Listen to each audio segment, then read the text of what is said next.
Actually mutual funds একটু boring তো আছে, মানে যত রকম নাম্বার চার্টস এগুলো বোঝা যেমন একটু টাফ, তো বোরিং তো আছেই। তো আমি ফার্স্ট কয়েকটা পেজ পড়ে আমি রিয়েলি সারপ্রাইজ হয়ে গেছি, কারণ এখানে মনিকা হালান বলিউড রেফারেন্স দিয়েছে। মানে মাদার ইন্ডিয়া, ইংলিশ ভিংলিশ, গালি বয়, দিল চাহতা হ্যায়, মানে এইরকম বলিউড রেফারেন্সেস দিয়ে সহজ করে বুঝিয়েছে। মানে আমার এরকম মনে হলো যে একজন কোনো খুব কাছের বন্ধু আমার পাশে বসিয়ে আমার ফাইন্যান্স শেখাচ্ছে, মানে এত সহজ করে, পুরো ফিল্মি ওয়েতে। আমি তো অনেস্টলি খুব ইমপ্রেসড হয়ে গেছি। মানে this is only the first chapter.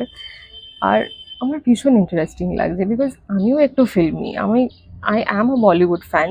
তো ফাইন্যান্সের সাথে সাথে একটু বলিউড টাচ দেওয়া মানে it's a whole different read. So by the way, আমি let's talk mutual funds by Monica Halan পড়ছি এখন।